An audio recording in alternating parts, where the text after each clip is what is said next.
is Cold Start. We were telling you about our favorite racetracks in California, but I guess, well, we have to admit there's racetracks in other places too. Yeah, as much as we enjoy driving on track on the West Coast, there's some other flavors out there. And I think that California tracks are kind of grouped together and they have the same sort of style. But let's talk a little bit more about maybe some of those other tracks across the country.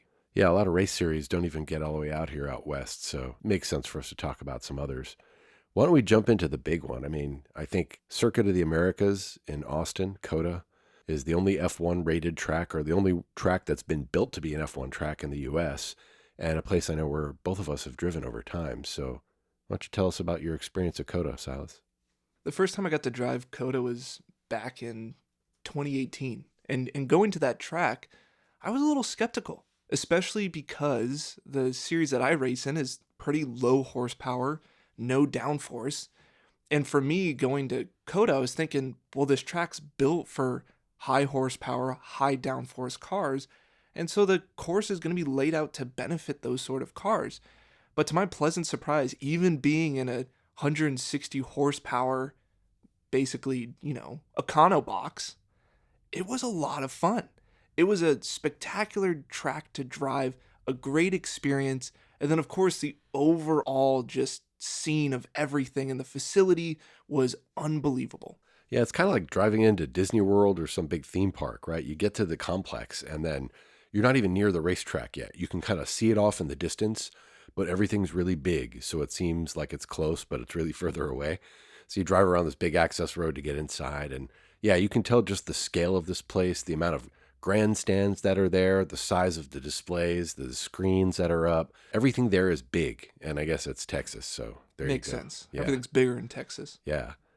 So the racetrack itself, 20 turns, right? That's kind of a lot for most racetracks. And it kind of throws a little bit of everything at you. It has a really long main straight, like from turn 20 to turn 1 is a really long stretch. And there's this huge elevation climb. If you look at it when you're standing down on pit lane, looking up at the top of where turn 1 is, it looks like you're climbing a mountain, right? It's just like 20-story building high or something like that. Yeah, you don't think that Texas would have that much elevation change, but they did a really amazing job with the hills at COTA. And turn 1, yeah, is the most predominant one, going the climb up to turn 1, but then the fall back down to the S's, and even in the back section, you get a pretty decent amount of elevation change as well. Yeah, it's a really fun track in terms of the flow and the way things connect to each other. There are definitely segments or sectors to this track, like you can feel you're in the beginning of it, you're in the middle of it, you're in the end of it.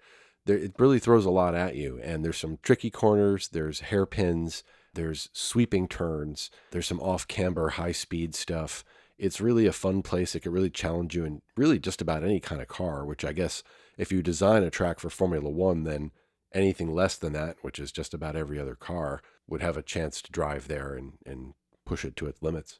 Some of the notable features of COTA, of course, are the giant flag that they fly that you see right on the side of the track. But, the red, white, and blue and stars painted alongside the runoff areas is super iconic.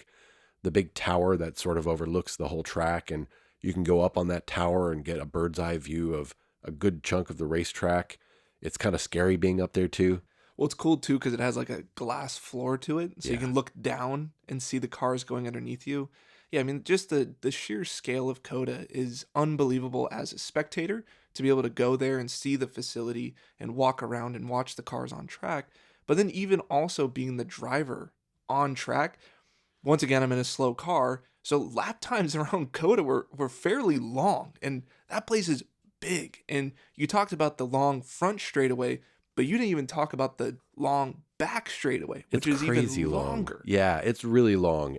And I don't know of any other racetrack that has hosted or does currently host Formula One, IndyCar, and NASCAR, all of the same location. I can't think of another one. Maybe historically, Watkins Glen was the home of the But USGP. way back in the day. Way back in the day. Indianapolis Motor Speedway is another one I think of that may have had some overlap of these, but hardly, right? F1 was short-lived at Indy. Yeah, that didn't. That's a whole nother story. That's a different story. But I think making a transition here, so I think both of us have pretty fond memories of being at COTA, and so a relatively new track that was built in America, we really enjoyed. let's go to the contrary side of things, which is a track that was built a very, very long time ago in North America that maybe the two of us aren't so fond of. Oh, which one are you thinking about? We're keeping on the southern side, but we're going to move eastward and we're going to go to Sebring. Oh, speaking of bumps, Sebring. Yeah, respect the bumps. Yeah, Sebring was built originally as what, an airport, like a military airport or something like that? Yeah, they built or they hosted races on the airfield, is basically what it was. And there's nothing in Sebring. I don't know if you've ever been into or near Sebring, Florida.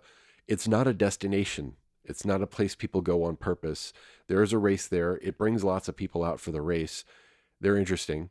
There's a lot of local color. They have an Olive Garden and a Red Lobster. Don't tell me there's nothing around Sebring. Hey, they've come a long way since they didn't used to have those things. But, Sebring is mostly well known for the fact that the racing surface is bad. It's kind of a weird thing. People celebrate the fact that there's all these bumps, there's all these cracks in the seams of the racetrack and the pavement, that they haven't ever resurfaced it, and they probably never will. You see cars skittering across the surface of this racetrack because the traction is so bad. Putting your wheel in the wrong place means, you hit the bump. You should have known the bump was there. And so it's sort of an on-road, off-road experience for a racetrack, which is, I think, otherwise uncompared to. I can't think of another place that's called out for the surface being so bad and that being something people hold up in high regard. Other than maybe like a street circuit, right? I think street circuits are usually pretty bumpy because you're dealing with street surfaces, and streets are usually not super consistent, they're not super smooth or well maintained like a racetrack is. I think that's why IndyCar goes there for their preseason testing a lot, is because it can simulate a couple different things, namely a street circuit that's going to be super, super bumpy, but you don't have to close down public streets to do so. Now, I've actually been able to drive Sebring, and I can agree with you in the sense of I'm not a big fan. I feel like Sebring is pretty overhyped in regards to American racetracks. It does have a very cool history. I'm not going to poo-poo the history of Sebring and what it's done in the history of motorsports in America. But as a racetrack, if we take away the history, if we take away its background as a track, kind of lame. And the thing is that people that do like Sebring and they talk about Sebring favorably, they talk about, well, what about the final corner? And what about turn one? And it's like, well, yeah, those are the corners that have that old pavement surface that are super bumpy. The last couple corners, turn 17 to turn 1. You're slamming the car against the pavement all over the place. You have to know where the bumps are to be able to be quick through that corner. And then same sort of thing through turn 1. Super bumpy on the front straightaway. You're still hitting that really uneven concrete slabs. And then turn 1, same thing. But then after that, after the two bumpy turns, predominantly the track's just flat, smooth, long straightaways into big braking zones, into right-hand turns, into long straightaways, into big braking zones, into right-hand turns. If you walk through the map of Sebring, you'll see exactly what I'm talking about. And then the only excitement or the only flavor that Sebring gives you is that it rattles you. When I drove Sebring, I was in an MX-5 Cup car, and my head slammed against the roll bar every single lap when I went through the final turn because the roll bar was right there next to my helmet. And I'm just thinking to myself, I'm like, people like this place? People want to come to Sebring? I feel like I'm just being tossed into a blender. This is terrible. Hey, to be fair, there are 3 left-hand turns on this 17-turn track, so... I mean, a couple of them are basically kinks. Yeah, pretty much. Can you imagine? So Sebring's really famous for the 12-hour of Sebring race that runs here. And I think it's mostly because they were able to figure out how to be clever with their logo to make the R look like a 12. Great marketing. I also think that the reason why the 12 hours of Sebring is so popular is not for the fact that there's race cars on track for 12 hours, but that you're able to party in the infield for 12 hours. I think most of the people that go to the 12 hours of Sebring that go and party are unaware that there's actually a race going on. I think that's the appeal, is you can party your butt off since you're in Florida. They might be unaware of a lot of other things too, but... I mean, it is Florida. It is, and that part of Florida in particular. IMSA races there. You see endurance races that happen at, I guess, at a place where there's variability like that. It might make something interesting happen, but I don't have personal experience driving on this track, and it's not really high up on my list of places I need to go. Yeah, no, for sure. I mean, I'm glad that I drove there just for to appreciate the history or be like, there was so many great races and people that raced here and I got to drive on that same track. But I don't think I ever want to go back unless I'm forced to. And at that point, like, get it over with and get me out of there. And let me know how it is. I'll be over here waiting. I'll send you a piece of pavement. I'll be over at Coda. A wise decision. Yeah. Another track that gets called out a lot in endurance racing in particular is one that you've driven at in Virginia. Do you want to tell us about VIR? Yeah, absolutely. So VIR, I think one of the nicknames is God's Racetrack. It's kind of tucked away in the mountains in Virginia, and it's this unbelievable facility. I think it's gorgeous. Just the geography and the surrounding area is beautiful, and it for sure feels like you're racing through the woods at VIR. And to match that same sort of aura, in the paddock, all of their garages and main buildings are actually built out and look like barns. And it kind of fits this whole vibe when you're there. Yeah, it's super country feeling, but in a really kind of like rolling green hills kind of way. And even some of the famous turns, right? The oak tree, which no longer is there, but is a famous part of this racetrack. There's the climbing S's, there's the horseshoe. No forgetting that you're in the country in this place when you're driving there. It's a beautiful spot. I've watched races there. I've never participated in a race, but it was a great place to take in the scenery. There was obviously a lot of people camping out and enjoying the time there, and it made for good racing. How could you forget Hog Pen, which The is the Hog final? Pen, I mean, like that is yeah. like the epitome of this place. So I forgot the hog pen. it is just kind of like the good old boys racetrack. This is, if there's anything that's a closed course that simulates running moonshine through the mountains in the old days on some country roads, that's VIR. And the way that I could describe VIR is the East Coast Sonoma Raceway. And this is going to be a weird comparison, but obviously Sonoma, we're here at Sonoma today. That's pretty high praise. It's our home track. And Sonoma is defined by its elevation change and its connection of corners and things like that. VIR has a lot of similar characteristics to Sonoma Raceway. The elevation change at VIR is amazing. It's awesome. The climbing S's, which is kind of almost the inverse of Sonoma. At Sonoma, when you go through the S's, you're going downhill. At VIR, you're going uphill. Now, when I got to race there, unfortunately, in the oak tree corner, like you were referencing, the oak tree is no longer there, which I'm so bummed about that because when I grew up watching IMSA with, the Daytona prototypes and the GS category and the GT cars of the day, that was the iconic corner, was the oak tree corner. And watching it on TV was just such a cool thing. Unfortunately, the tree did succumb to natural causes and fell. And so they haven't replaced it with anything else. But just the overall vibe of racing at VIR, the elevation change, the racing that can take place there. It's not only just a great track to drive, but it has really good racing as well. There's enough of a back straightaway that you can get some runs on people and be able to dive to the inside before you get into roller coaster and then back onto that front straightaway. I would say out of any track in North America that I've driven so far, VIR is one of those places where I feel like I have not unfinished business, but I'm not fully satisfied. I want to go back. I got to visit for basically a weekend to drive there, and I want more. Like, I want more track time at VIR. Yeah, I think it's a place definitely worth going back to. The oak tree, fell in 2013, and apparently they've taken some acorns off of that oak tree and replanted it, and now they're calling this Son of Oak Tree. So wait another 10 or 20 years, and you might have your chance to drive at Son of Oak Tree. That's a good excuse to go back. So talking about good racetracks, I know we talked about some maybe not so favorable tracks for us, but is there a couple tracks that are on your list of, I guess, bucket list of racetracks that you want to go to in America? Yeah, it's one of those things where you have to take a racetrack sort of in isolation from where it is in the world. There's places that are like, I don't really want to travel there, but the racetrack there is amazing, right? So in my mind, there's a couple of those. Like we already talked about tracks in Florida that, you wouldn't want to go to Florida, but you'd want to go to this racetrack. I think among those, Road Atlanta is pretty high up on my list. Yeah. Road Atlanta is another one that appears in a lot of racing video games and iRacing and stuff like that. Pretty iconic track. They hold an event there called the Petit Le Mans, which is to say it's an endurance race that they consider in a way like the small or like second version to the 24-hour of Le Mans that takes place over in France. It's about a 2.5 mile length track, which of course is about the same as Sonoma. So that already gets us warmed up. Some elevation changes, some cool features to this racetrack, a whole history of great racing that's taken place there. An important, cross section of series. IMSA has raced there. Trans Am series has raced there.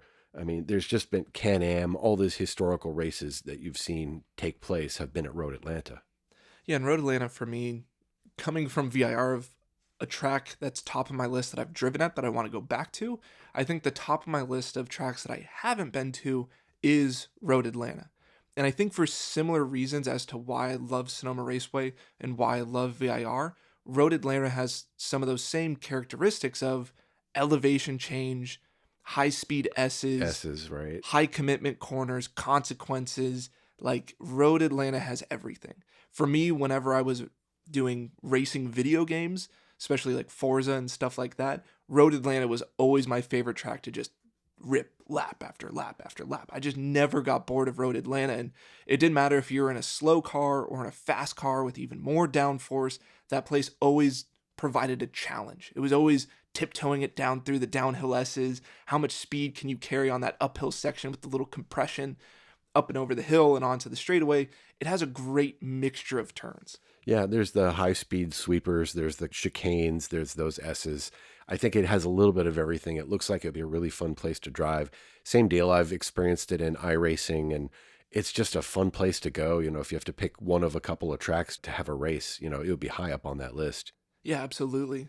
Another track that a lot of people always talk about is Road America. So Yeah. from Road Atlanta to Road America, I think a lot of people always mention Road America in like the top 5, top 10 list of tracks in America. Yeah, from what I understand, it's still its original layout. Like when they built the track, whenever that was back in the 60s or 50s even, they've maintained effectively the same layout, even though it's gone through repaves and reconstruction. It's a long track, right? It's over 4 miles long. We talked about the 5 mile configuration if you connect the two racetracks at Thunder Hill together, but this is a single race course where it's over 4 miles long. I've heard it called America's Nürburgring, and I think it's a stretch, right? The Nürburgring is way longer than that. But as one of the longer tracks that exists in the US, it takes place in this green and tree covered area that gives people a vibe, a little bit of the area like in the Eifel Mountains where the Nürburgring is, the Nordschleife is.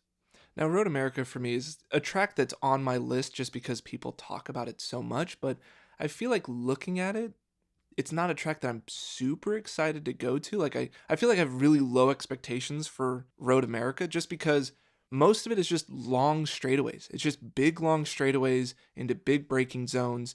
There's not that flow section that Road Atlanta, VIR, Sonoma has that I love so much of this weight transfer that you have to provide with the vehicle, tiptoeing it, all those sort of different driving things that go into it, where Road America just seems like a different skill set. I think it'd be still a fun place to go to, and I think the kink on the back straightaway, I think would be very, very exciting.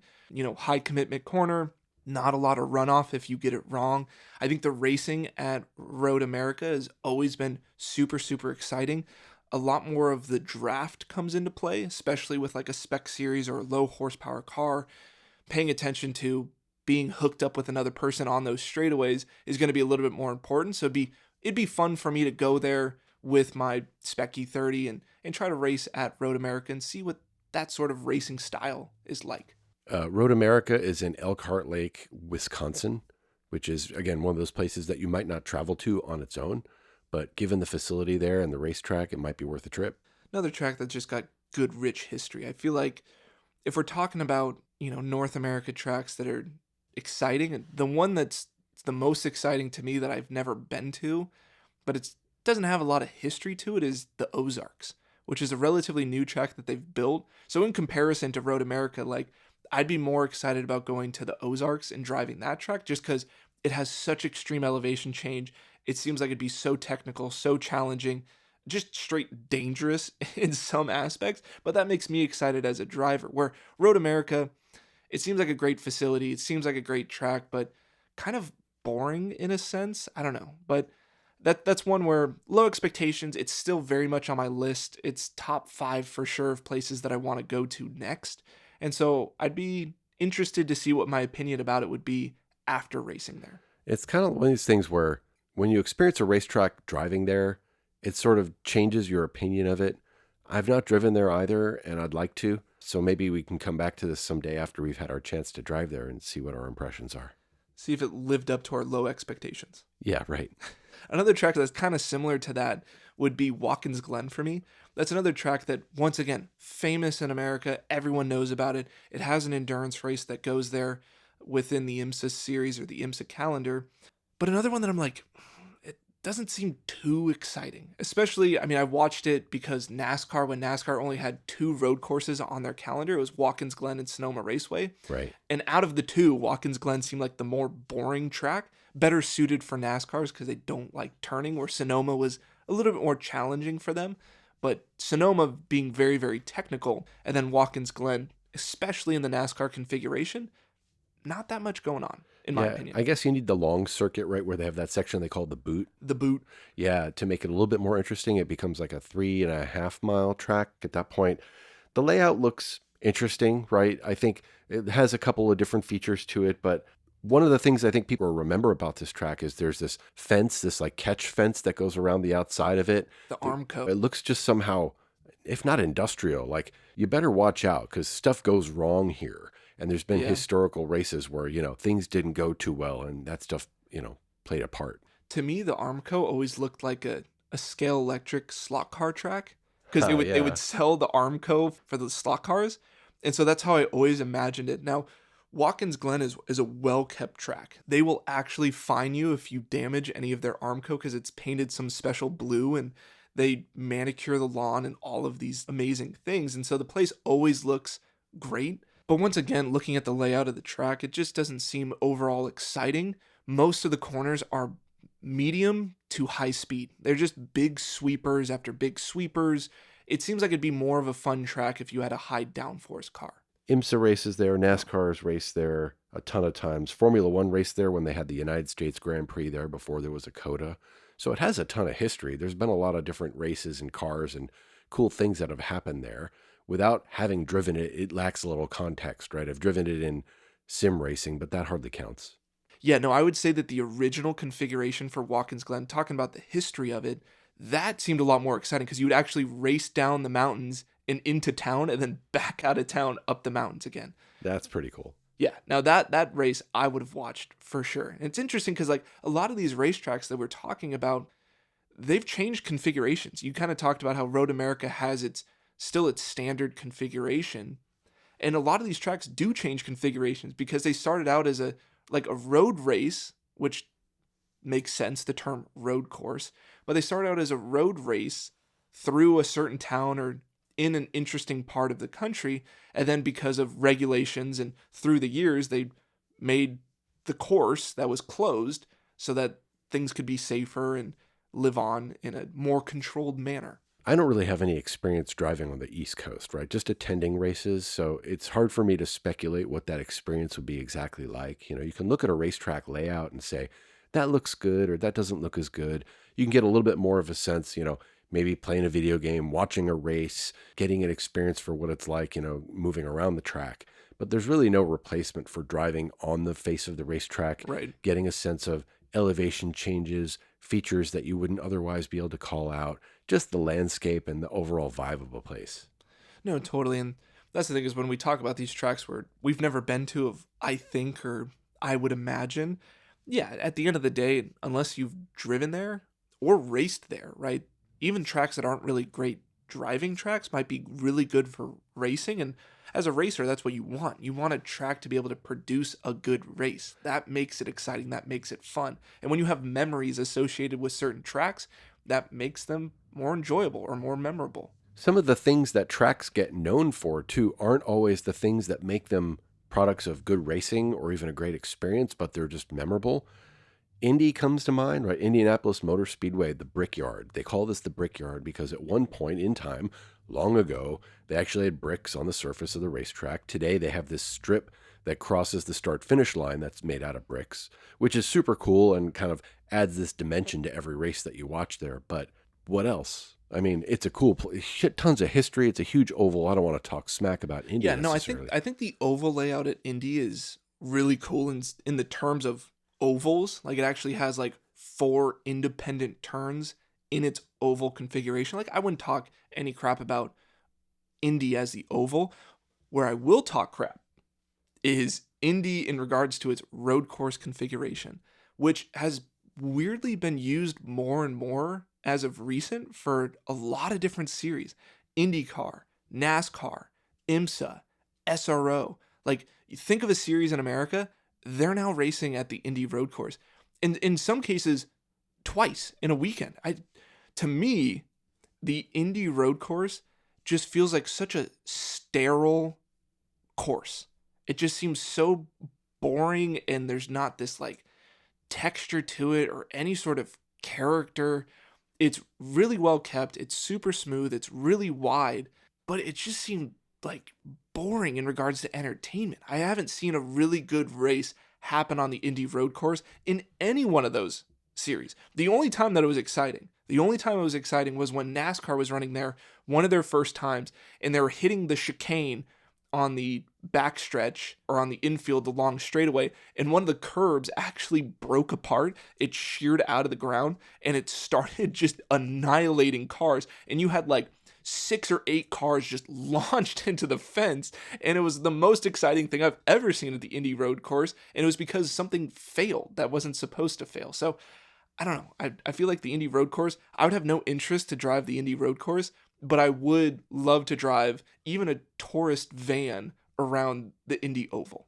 That'd be pretty cool. I mean, again, the history of Formula One and IndyCar and NASCAR and all these different series that have run in Indy make it a special place in and of itself, even if the features of the racetrack or the road course, when they put that in there, aren't all that exciting. It's one of those greater than the sum of its parts. You go to this place, you feel the history, you're there with 100,000 other fans watching a race happen. It's got to be pretty special. Yeah, maybe I'm also bitter about the Indy road course because it stole away the Brickyard 400 from NASCAR. So the Brickyard 400 was this like marquee event within the NASCAR calendar, which was on the oval, right? So you have the Indy 500, which is IndyCar at Indianapolis, but then you had the Brickyard 400, which was NASCAR around the Indy Oval. And for whatever reason, NASCAR made the decision that when they went to Indy, they were going to run the road course and no longer the oval. It wasn't, oh, let's add both. Let's run the Indy road course and the Indy oval. They completely eliminated the oval. So I feel like I'm a little bitter about the road course because I loved the Brickyard 400. That was a race that I looked forward to watching for NASCAR, and it was one of these big marquee events, and it's been gone from the calendar for years. Do we want to keep in the Midwest or move west Let's again? let's move west. My experience is almost exclusively COTA notwithstanding on the West Coast in the US. Some of it was in the Pacific Northwest, which a lot of people don't think of for racing because there's only a handful of tracks up there and the weather isn't always so conducive. But the ones that I enjoyed up there, there's a track in rural eastern Oregon, of all places, called Oregon Raceway Park, ORP for short. And it's kind of a cool little club track. There's no facilities to speak of. Again, this is another one of those places where you're there to be on the racetrack. You're not there to hang out in the grandstands because there aren't any. You're not there to go into all the buildings where the businesses are running because there aren't any. You're there to drive on the racetrack. It was built in only in 2008, so it's still pretty new. And again, it was built to be this sort of small club style track. The cool feature about it is it was actually built to be able to run in both directions, both clockwise and counterclockwise. Now, there are racetracks that will sort of do some back bends and handstands to be able to make it so that you can run the other way, but they're not designed for that. They're not safe to do so. At ORP, they actually thought about this when they built the racetrack. They put brake markers in place. They really designed the whole track to be able to do this sort of switch of the configuration. And a lot of the different events I've gone to there, you'll do a day going in one direction and then you'll flip it for the next day. And it keeps it to be a pretty fresh challenge, even though you were just learning this place. Now you gave us something else to try to figure out. There's also a banked section of the track, which is something that a lot of places don't have. They call this section the quarter pipe, where there's this section of what might be S's or kind of low to mid speed turns. But when you add the banking, it adds such a cool little aspect to it, something that I've only ever experienced at the Nürburgring before. I guess you get this on these ovals, right, where the angle of the car changes and you have to account for these different dynamics than just driving up, down, left, and right. I've never driven there personally, but I've seen like drift clips from that section, and it's so cool of like this banked corner into another banked corner. It almost looks like a skateboarder hitting like a half pipe and like carving back and forth. But the way that you describe it, it really reminds me of Thunder Hill here in California, where you have this track kind of out in the middle of nowhere. It's kind of a club track. It was developed by racers for racers, not really built for pro racing series to come out there.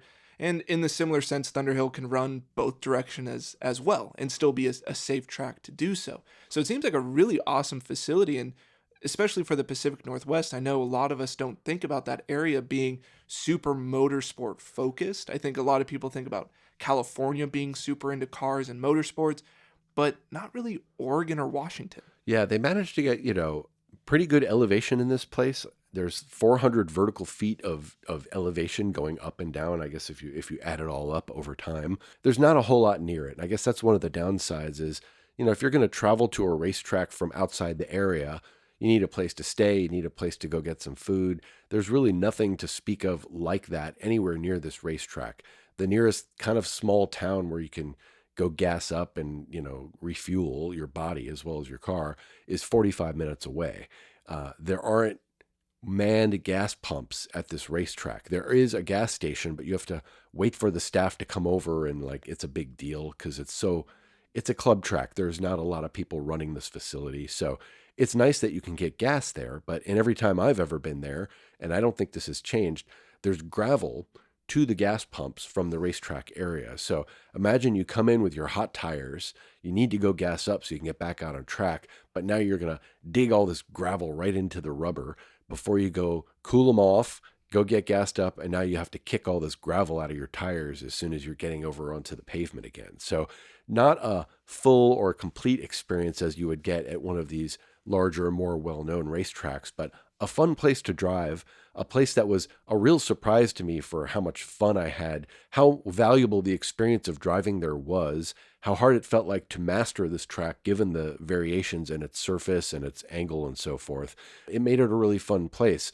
It's the kind of racetrack, and I know we've said this about other ones before, don't you wish you can just move that racetrack closer to where we are? We would use it so much more. It would get so much more business.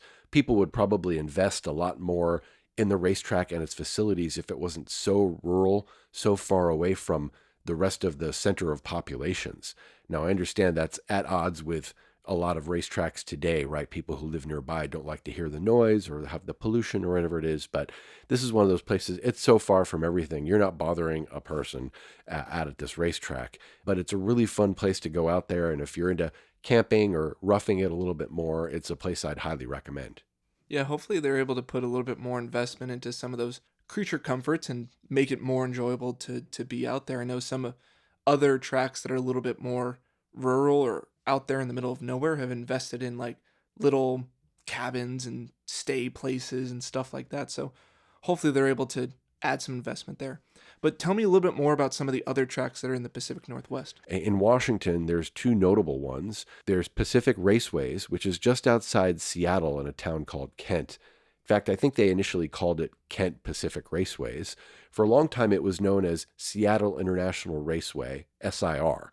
And there's people who go to that track today who still refer to it as SIR, not unlike people going to Sonoma still calling it Sears Point. It's an old racetrack. They're most notable these days for the drag strip that they have there because they still run drag racing. But it's an old sort of coarse pavement racetrack that goes through the trees out near Seattle.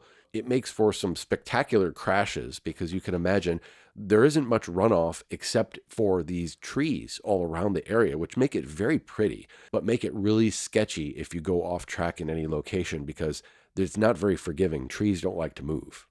Yeah, it sounds like you're almost like ripping the back roads, and if you make a mistake, you're just becoming part of the scenery. I've seen some footage, and you're right, there's no walls, or there's some walls, but there's really no Armco or anything like that. down in like the woods section, it's if you send it off, you're just amongst the trees and amongst the nature. Yeah, and then they have to figure out how to get a wrecker out there to pull your car back up. It's not a good scene. You don't want to go off there. Another feature of this track is as you're coming out of that sort of back section, back toward where the front straight is, you cross the drag strip. And when drag racing is happening at this racetrack, they bring out their trucks and trailers and camp out all over the pavement. So the pavement surface is taking a beating. People aren't just driving on the track. They're parking their motorhomes. They're staging for drag races there as well. And so it's kind of beaten up that way.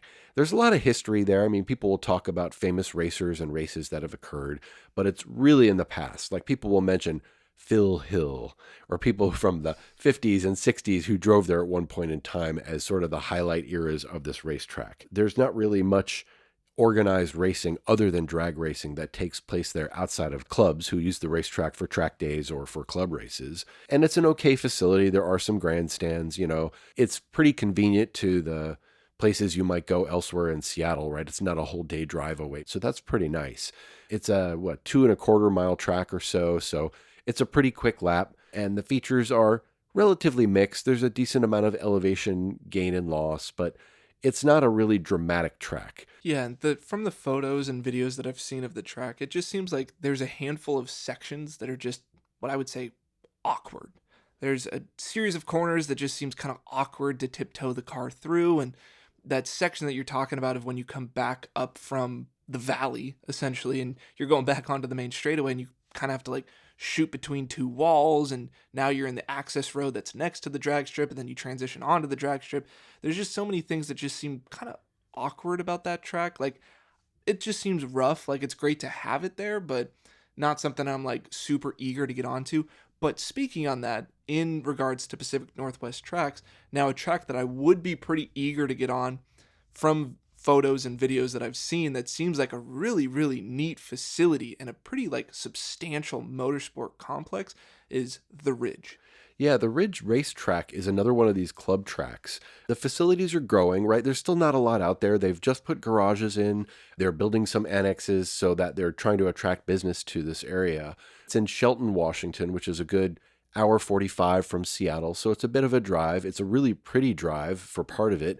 You go down past Olympia and then out onto the Olympic Peninsula, it's called, that part of Washington. A lot of trees in the distance, and you get these views of Mount Rainier from a section of the racetrack. So what a cool thing to be out there driving on a cool, clear day, and that out in the distance you see the giant mountain that is the volcano Mount Rainier. So it's a pretty special environment. You have a sense of where you are when you're driving there. There is a little bit of elevation change. Going down the main straight, you kind of do some climbing up until you go through a carousel section and you wind back down a little bit. Then there's a big climb up the section that's turn 8 to turn 9 to turn 10, and you see the trees all around you, and it gives you a really good sense of place in the geography of where you are for sure. And then they have this downhill section that reminds me, I'd say, somewhere halfway between the Crow's Nest and the Corkscrew. It's turn 13. It's a big elevation drop. It's a downhill left-hander where there's a right-hander kind of sweeping out of the turn as you come out of it, which turns right out onto the main straight. It's a fun section. People with stiff suspensions get a lot of air going over the curbing to go down this hill, so it's a famous place to see a lot of pictures taken of cars with one or two wheels up in the air. It's kind of cool. It's a pretty fast racetrack in terms of the top speed you can achieve for people who like to go fast down a straight. They did add a chicane to this racetrack a few years ago because Moto America, the next line in the MotoGP series, races there. So they've made a lot of accommodations for motorcycles who come out to race on this racetrack. It's a fun place to drive. It's one of those up and coming, they're adding more to the facility, and it'll be cool to see how it evolves over time type of racetracks. I've run a lot there. I've run there in everything from a street car to a Formula car to a LMP car. I was told, and it wasn't during competition, so there's nothing official about it, but I was told by the safety officials there, and I believe to this day that I somehow have the track record at the Ridge in the LMP3 car. We ran the chicane configuration, which is not the configuration most of the time attack or timed racing events use. They usually use the straightaway. One downside is there's not really any good perspective of the racetrack from the paddock or near the front straightaway where you enter and exit pit lane. The track is called the ridge. It climbs up to a ridge, which is completely out of your view unless you go for a hike. They did build a bridge across the racetrack with some stands that you can get up to up there. So maybe over time that will become a more populated area for watching races and you can get a bit more of a view of what's going on. But you are pretty removed compared to somewhere like Sonoma Raceway, where there are those vantage points where you can see almost the entire racetrack from areas of the grandstands or the periphery around the ring road around the racetrack. So maybe that's something that they can build up over time. But for the meantime, I'd say it's a pretty solid club track. Maybe worth checking it out if you're in the Pacific Northwest and looking to grab some track time.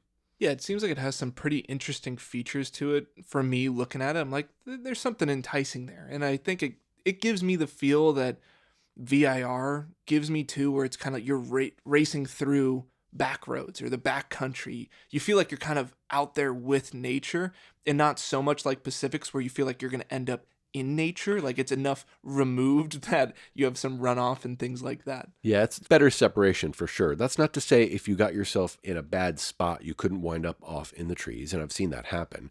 But it's not as likely or as frequent as what you see at Pacific. So there's definitely a contrast between these. It's a lot newer track. They're still investing in this racetrack. It's a good place to go check out for club racing and track days. Yeah, it would seem pretty cool if the Ridge could continue to develop and attract some racing series to go there. I think it'd be a really cool track to add to the Pacific Northwest calendar. But this has been our expansion of talking about racetracks. We went from California, we talked about America in general, talking about some of the tracks that we've been to, mainly those because we want to speak more on experience and not necessarily on bench racing. Yeah, it's hard to appreciate a place from afar too. Like even if you've raced there on the sim or in the game or whatever it is, or you have a lot of great races you've seen there.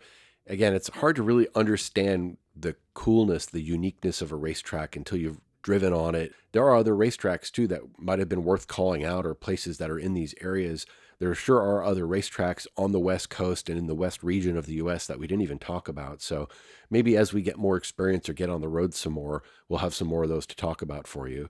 And I've had a couple of experiences, I guess 3 so far, driving in racetracks outside the US. So maybe we save that for another conversation for another day, and we can talk about what are the things that make those racetracks different still from the ones that we've experienced here on the East Coast, the West Coast, all over the US. We can talk about how the flavor of international tracks might change in comparison to American tracks. I think that there is a pretty drastic difference between American tracks and European tracks and just their vibe, the way that they're laid out, the quality of certain things. And I think that that'll be a worthwhile discussion. Yeah, I was having a conversation with a pro driver who drives in ELMS and IMSA and a bunch of different series, and he's from the UK.